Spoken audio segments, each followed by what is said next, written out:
بسم اللہ الرحمن الرحیم۔ شروع کرتے ہیں رب ذوالجلال کے نام سے جو دلوں کے بھی جانتا ہے۔ سامعین محترم، جیسا کہ آپ کو معلوم ہے ہمارا سبق کا سلسلہ روزانہ آتا ہے۔ آج ہم سورۃ القریش پڑھیں گے۔ پہلے اس سے تجوید کا سبق بھی پڑھ لیتے ہیں۔ حروف کی صفات کا بیان آج پڑھیں گے۔ صفات کی جمع جس کے معنی حالت اور کیفیت کے ہیں۔ صفت کی تعریف حرف کو مخرج سے ادا کرتے وقت جو حالت اور کیفیت حرف کو لاحق ہوتی ہے اسے صفت کہتے ہیں۔ مثلا آواز کا بلند ہونا یا پست ہونا، نرم ہونا یا سخت ہونا، موٹا یا باریک ہونا وغیرہ۔ صفات کی دو اقسام ہیں، صفات لازمہ، نمبر 2 صفات عارضہ۔ صفات لازمہ کی 17 تعریفیں ہیں۔ ایسی صفات جو حروف میں ہر وقت اور ہر حال میں پائی جاتی ہے، اور اگر وہ صفات ادا نہ ہی حرف نہ رہے بلکہ دوسرے حرف سے بدل جائے یا ناقص ادا ہو۔ صفات لازمہ کی 2 اقسام ہیں، صفات لازمہ متضادہ اور صفات لازمہ غیر متضادہ۔ صفات لازمہ متضادہ کی تعریف ہے، صفات لازمہ متضادہ مقابل کی ایسی 2 صفات کو کہتے ہیں جو نہ تو وہ دونوں ایک حرف میں جمع ہو سکیں اور نہ کوئی حرف ان دونوں میں سے خالی ہو۔ صفات لازمہ متضادہ 10 ہیں۔ صفات لازمہ متضادہ کی تفصیل۔ صفت ہمس کے معنی پستی اور ضعف کے ہیں اور جن حروف میں یہ صفات پائی جاتی ہیں مفہوم یہ ہے کہ ان حروف کو ادا کرتے وقت آواز کا ان کے مخارج میں ایسی پستی اور ضعف کے ساتھ ٹھہرنا کے ساتھ جاری رہ سکے، جیسے یل، حز کی سا کی حروف شخص سکتا میں جمع۔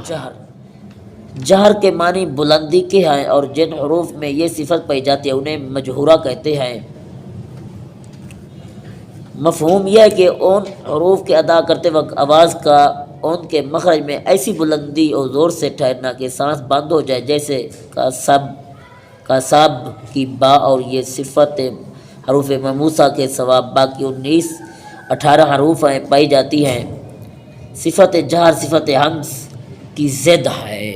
سامعین محترم، آج کا ہمارا سبق تجوید کا یہی تھا کہ آگے صفات پڑھیں گے، جب باقی ہیں۔ اعوذ باللہ من الشیطان الرجیم۔ سورۃ قریش مکیہ۔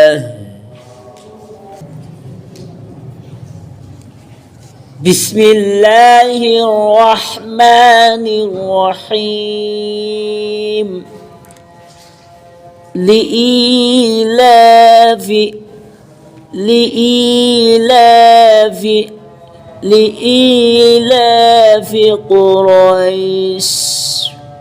قريش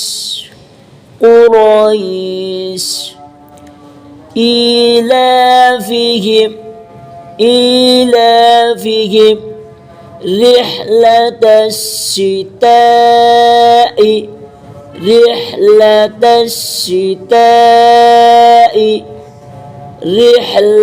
الشتاء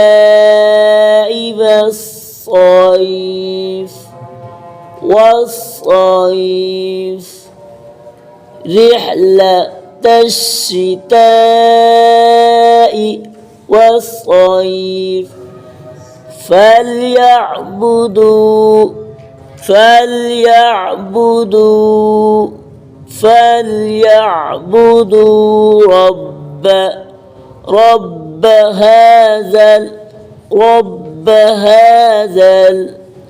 رب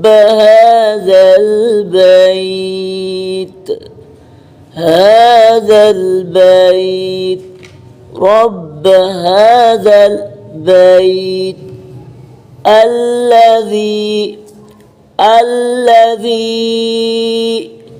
الذي أطعمهم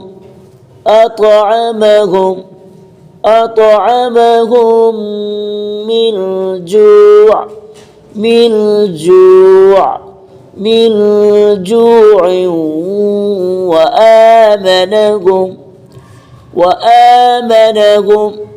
وآمنهم من وآمنهم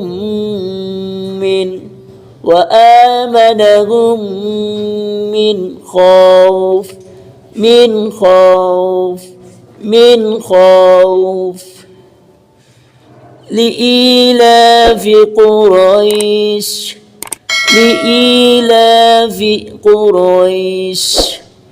إيلافهم رحلة الشتاء والصيف فليعبدوا رب هذا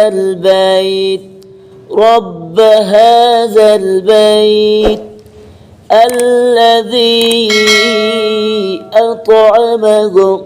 أطعمهم من جوع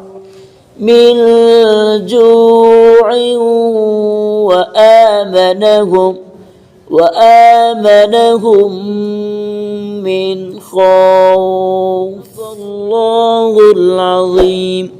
सामईन मोहतरम, आज का हमारा सबक यहीं तक है।